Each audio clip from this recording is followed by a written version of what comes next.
அஸ்ஸலாமு அலைக்கும் வரஹ்மத்துல்லாஹி வபரகாத்துஹு. இன்றைய பதிவில் இஸ்லாமிய மார்க்கம் எவ்வளவு எளிமையான மார்க்கம் என்பதனை காணவிருக்கிறோம்.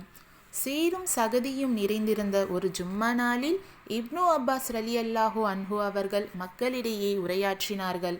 அப்பொழுது பாங்கு சொல்பவர் ஹய்யா அலஸ் ஸலா, தொழுகைக்கு வாருங்கள் என்று சொல்ல முனைந்தபோது, உங்கள் இருப்பிடங்களிலேயே தொழுது கொள்ளுங்கள், அஸ்ஸலாத்து ஃபிர் ரிஹால் என்று மக்களுக்கு அறிவிக்குமாறு கட்டளையிட்டார்கள்.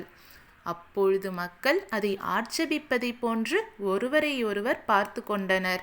அப்பொழுது இப்னு அப்பாஸ் ரலியல்லாஹு அன்ஹு அவர்கள் கூறினார்கள், நான் இவ்வாறு செய்தது உங்களுக்கு பிடிக்கவில்லை போன்று தெரிகிறது.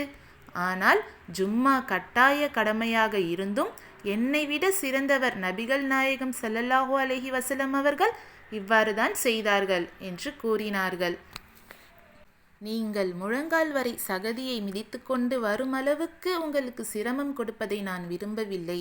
எனவேதான் இருப்பிடங்களிலேயே தொழ சொன்னேன் என்று கூறினார்கள். ஆகவே ஒரு அடியானுக்கு சிரமம் கொடுப்பதை அல்லாஹ் விரும்பாத போது நபிகள் நாயகம் ஸல்லல்லாஹு அலைஹி வஸல்லம் அவர்கள் எவ்வாறு விரும்புவார்கள்? அவர்களை அவ்வாறே பின்பற்றி வாழ்ந்த நபித்தோழர்கள் எவ்வாறு விரும்புவார்கள்? இஸ்லாமிய மார்க்கமானது மக்கள் எளிதாக பின்பற்றுவதற்கு தோதுவான சட்டங்களை கொண்டுள்ளது.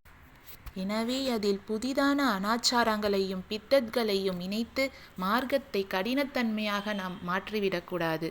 என்றால் அல்லாஹ் தன் திருமறை குர்ஆனில் கூறுகிறான், மார்க்கத்தில் அல்லாஹ் யாதொரு கஷ்டத்தையும் ஏற்படுத்தவில்லை என்று. மேலும் இது போன்ற செய்திகளை அறிந்து கொள்ள நமது சேனலை சப்ஸ்கிரைப் செய்யவும். அஸ்ஸலாமு அலைக்கும் வரஹ்மத்துல்லாஹி வபரகாத்துஹு.